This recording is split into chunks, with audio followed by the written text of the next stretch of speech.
عزیزان د جناب نبی کریم صلی الله علیه وسلم ارشاد دی فرمایي کچا دعوت دا وکړه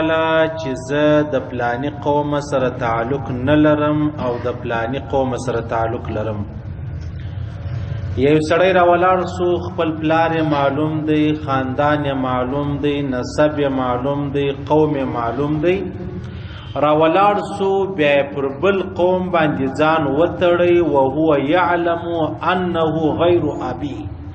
دی په دې خبر دی چې دا زما قوم نه دی، خو اسی پر هغه قوم پورې لاسونه وتړل، پر هغه لاسونه ونیول. د الله رسول فرمایي فالجنة علیه حرام، پر داسې سړی باندې جنت چې دی هغه حرام دی. دا د بخاری او د مسلم حدیث دی. حیزان زمستی په معاشره کې ډېر داسې انسانان ستا، یا بې زه پیژنم یا بې ته پیژنې، بیا ډېر داسې خلک ستا نه یې زه پیژنم نه یې ته پیژنې، چې خپل خاندان خپل قوم چې دی هغه یې بدل کړی دی. خاندان او قوم بدلیدل دا ګناه کبیره ده، دا حرام کار دی. د الله رسول جنت لا حرام ور باندې بللی دی. په دنیا کې ډېر داسې انسانان سته چې هغه اصل دی عزیزانو، د هغو تعلق د اعلی خاندان سره دی. په دنیا کې ډېر داسې انسانان سته چې د هغو تعلق د کمزوري قوم سره، د کمزوري خاندان سره دی. بیا ډېر داسې انسانان سته عزیزانو چې خپل قومونه کوم علاقې لره ولاړی هلته خپل قوم چې دی هغه بدلوي. کوم علاقې لره ولاړی هلته د خپل خاندان او قوم چې دی هغه بدلوي. اوس هغه بدلېده د خاندان چې دی هغه وده ته څه پیدا کوي عزیزانو؟ هغه دی را ولاړ شي پر یو خاندان پورې لاس ونسي، نو بیا په دا خاندان کې چې دی اوسېږي د اجنبي، د ناولد، د بیګانه رقم نه اوسېږي. د خلکو دا خیال دی چې دا هم زموږ د خاندان سړی دی،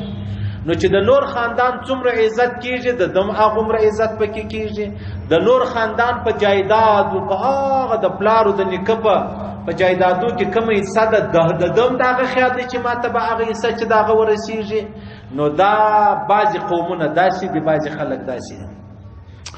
بعضې خلک بیا په دې وجه خپل خاندان بدلوي چې د خپل خاندان نوم نشي اخیستلی. نورته په علاقو کې ډېر داسې قومونه سته چې هغه نیچ قومونه دي، هغه کمزوري قومونه دي، هغه مطلب بدنامه قومونه دي، هغه د پلارو خاندانو نیکو نسب نه معلوم، نو راولاړ سي په چا پورې ځان چې دی هغه وتړي. صحیح سلو، نو چې ځان یې وتړی دا د حرام کار وکړي، دا د ناجایز کار وکړي. دا الله رسول فرمایي پر ده باندې جنت چې دی هغه حرام دی. اوس خبره دا د عزیزانو په قوم باندې سړی لوړیږي نه چې زما تعلق د پلانی خاندان د پلانی قوم سره دی، نو لہذا خلک بیا د عزت کوي. یا د انسان د عزت او د نه عزت دارومدار چې دی هغه د په عمل پورې دی. کله د ښه عمل ولو خلک د احترام کوي، د خاندان پښتنه اعلان کوي، او کله د خاندان کمزوري ولو نو بیا عمل برابر ولو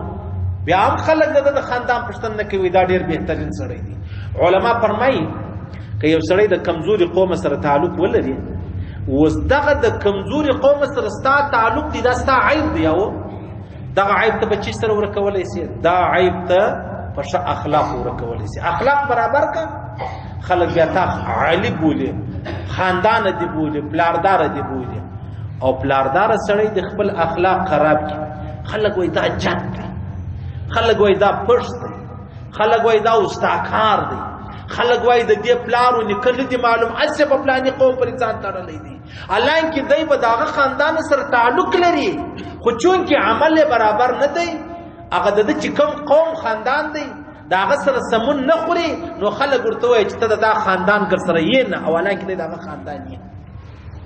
او کله کله بیا ډیر کمزوري خاندان د پښ سره تعلق کې بیا علم حاصل کړي، بیا څه سبق ویلي، بیا اخلاق برابر کړي،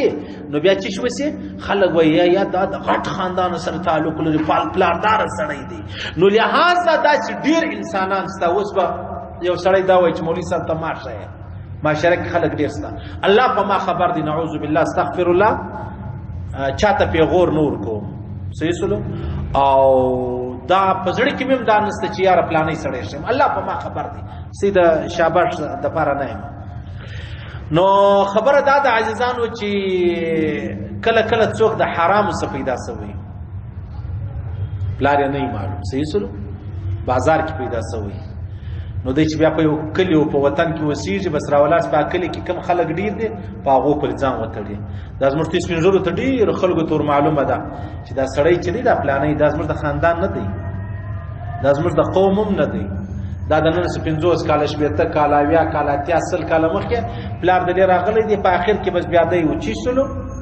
په مټ پر ځان وتړي وساغه دی یا سید دی یا درانی دی یا کاکړ دی یا اڅګزی دی یا پلانې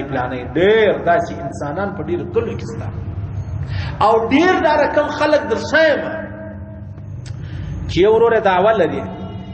چې زه سید یم مثلا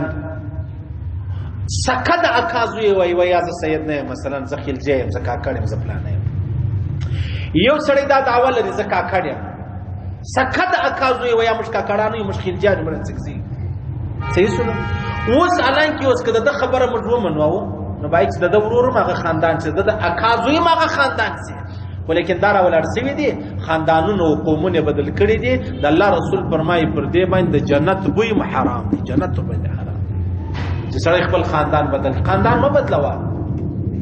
راولر سره عمل برابر کا